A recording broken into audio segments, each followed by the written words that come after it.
Hey guys, welcome back to the channel. Today we're going to be taking on James Turner, formerly known as Sim Supply.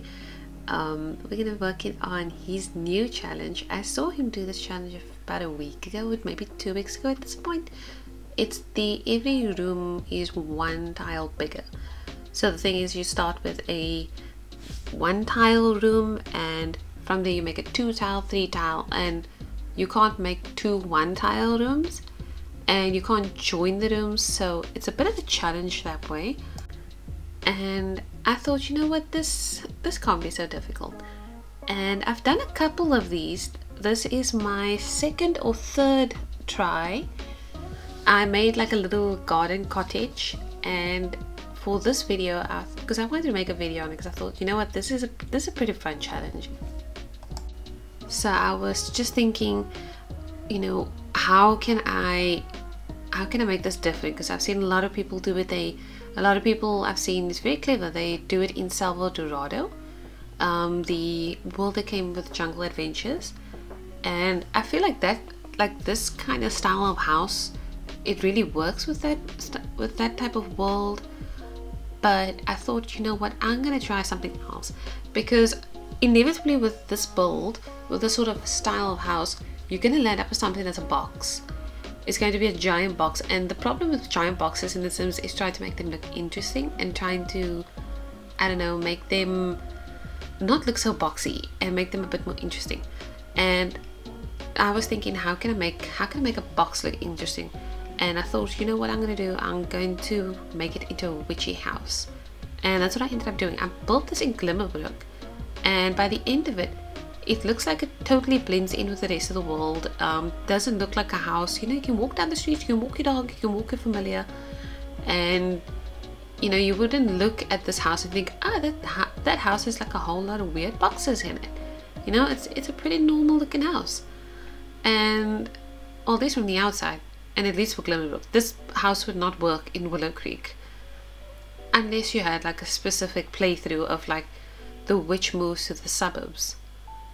Huh, that would make an interesting playthrough, like an interesting let's play. Anyway, here we are working on the roofing. And hot take, I know a lot of people hate roofing in The Sims.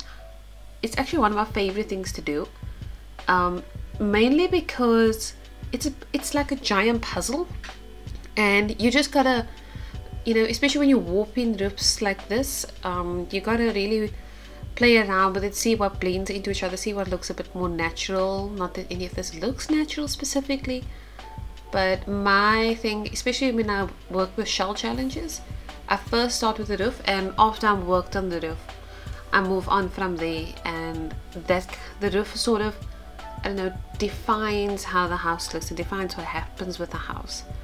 And with this one, I knew I wanted to go with a witchy house. I love doing the slope roofs. I think they look really cool, and I think they look really cute, and I really like how this house turned out.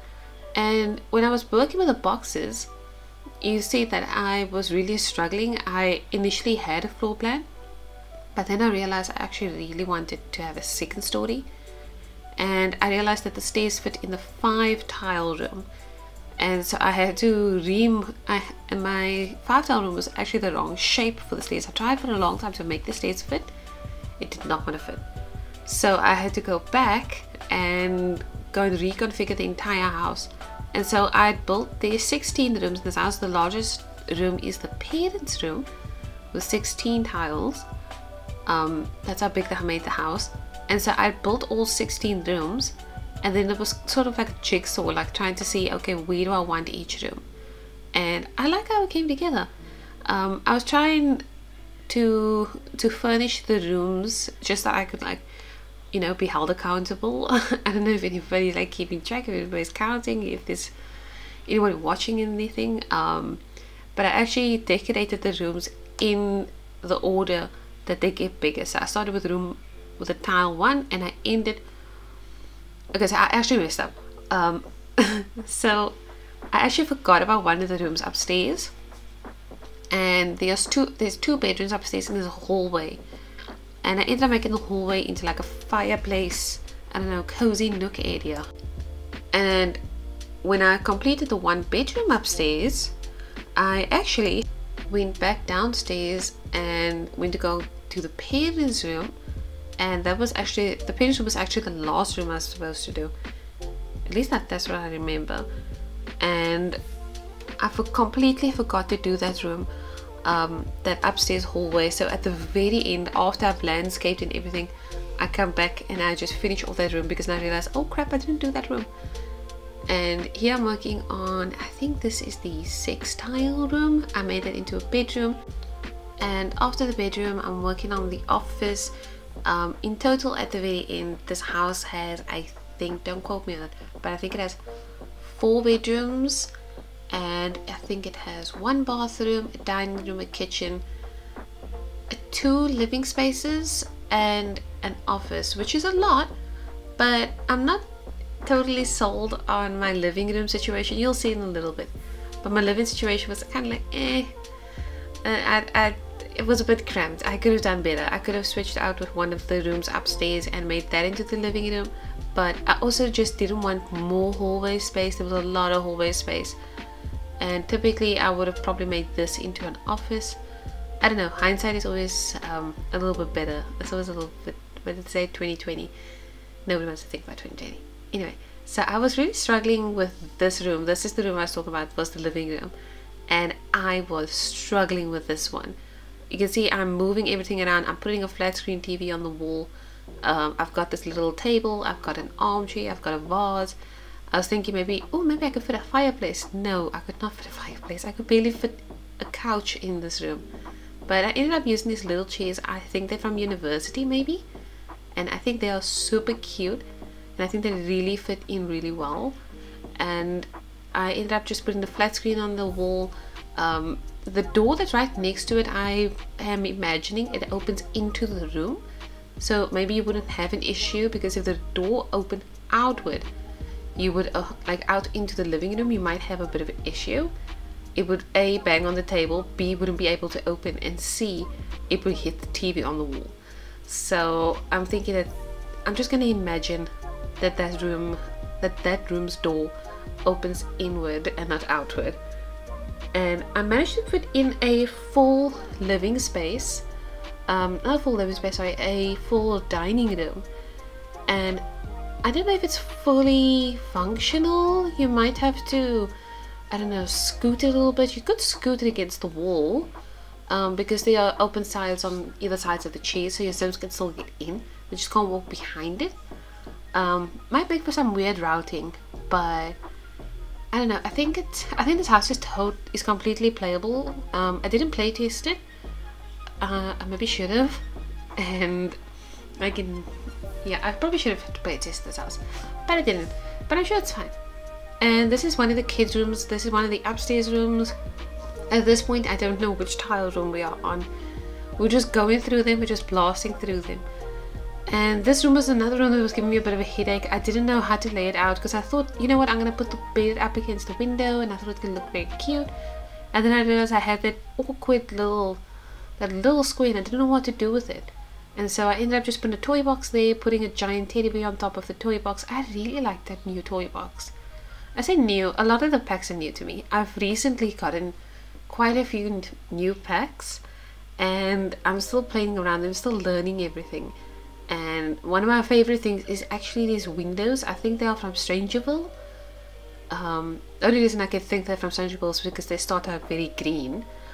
But I actually really love these windows, and I feel like they, like, the architecture in Strangerville and what's the other one?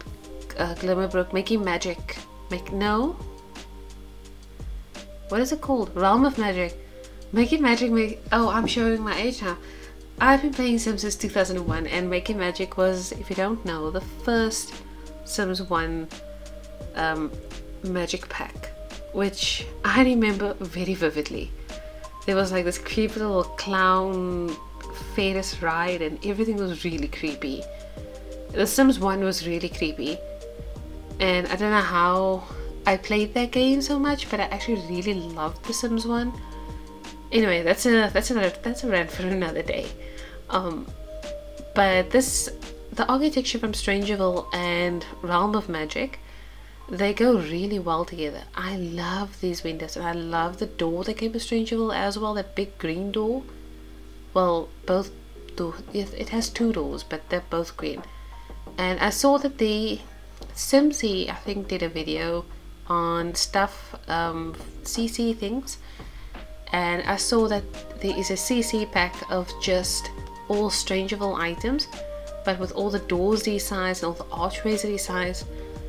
I want that so badly, but I try not to play with CC because I like my builds to be accessible to everybody, as well as my computer does not like it when I run CC and I'm running OBS at the same time, and I tend to just now not play with any CC. And maybe someday when I get a better computer and a better setup, maybe then I will download CC and I'll be one of those people who have CC in their builds. But for now, it's all vanilla. It's all just the games that we have, just decorating everything. But speaking of new packs, let me know in the comments below what you are feeling about the new pack, the new, what's it called, paranormal stuff. Yeah, I think it's called paranormal stuff. I was hoping they would continue to call it Happy Haunts, but I think, okay, paranormal stuff, it's a bit generic of a name, but okay, sure, they can go with it, it's fine. And I, for one, I've only seen the trailer once, and I don't even think it was on my own. I think I was watching it through, I think, some Erin or Pixelate's videos. I think I was watching the trailer through them, or maybe I was watching someone react to the trailer. I can't remember, but I know I didn't watch the trailer like on its own, like with the music and everything, because typically they have to remove the music and the audio solely because of copyright. I know that there was a big problem with Nifty Knitting. That was such a good trailer. I love Nifty Knitting's trailer. I love Nifty Knitting in general. I didn't vote on any of the packs. I don't want to say around with it sounds like I broke up with The Sims, but I wasn't playing The Sims at that point yet, and I wasn't too invested in anything that was going on with it. And I was just watching Sims. They say, oh, you know, they let me pick everything from this new pack and everything, but I never thought about it myself, like, oh yeah, that's something I really want to vote on, is I really want a granny pack, or I really want a Nifty Knitting pack. And I know there's like controversy about the new Nifty Knitting pack. I keep saying new, these packs are new to me.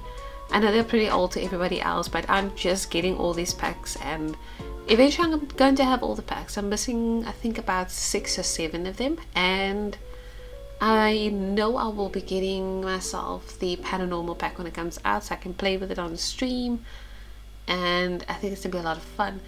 But I am very, very excited for the new paranormal pack, and specifically for all the build items, all the buy items. I'm not much of a game player, but I think the seances could be pretty cool. I think the Ghostbuster career could be pretty cool, but as a gameplay, it comes secondary, and creatism comes last, to be honest. I couldn't care less about creatism. I think it's pretty important because, you know, there's that whole BuzzFeed thing of, did I really just say there's that whole BuzzFeed thing? Yeah, so there's this whole thing about what kind of simmer are you? And for me, I'm a builder first and foremost, and a game player afterwards, and I am a creator simmer last. I follow some amazing creator simmers, and I watch them make these most beautiful realistic sims, and I can't do it. And some of them use CC and some of them don't. Like the ones that don't, I really don't understand it. I think there's like a talent in making sims that look realistic. I could never, I can't do it. But I really like to watch it, and I really like to take a look and see how they do it, but I really can't. It's probably one of those things that people also watch people building and they wish they could build like that, but they actually can't. Maybe that's how I feel about Creator Sim. This is the upstairs room I was talking about earlier that I completely forgot to decorate. Thankfully I remembered before I stopped recording, because that would have been really bad, because it could have looked like I was lying about the size of the rooms, but I wasn't. And overall I found this challenge really fun, and I maybe would do another one in the future. I don't know if I do it on the stream or if I do it here on YouTube, maybe make another video, I'll see. But I'm just moving a lot back, and I'm going to be doing some landscaping. I decided to keep the landscaping, trying to really blend this lot in with everything else around it. And you'll see that I also added like some vines and some flowers on the inside of the house, and I just wanted to keep this whole place really overgrown and make it feel like this hidden cottage in the forest. I really like the world of Glimmerbrook, and I'd love to build here more because I feel like it fits my building style, well, my secondary build style. And because my first one is suburban and my second one is sort of like witchy cottage core, but make it a bit more whimsical. But we're coming to the very end of the video, so if you like the video, drop a like, subscribe, and let me know what you think about the new paranormal pack. And if you made it this far, thank you so much for watching, and I hope you have a lovely day. Bye.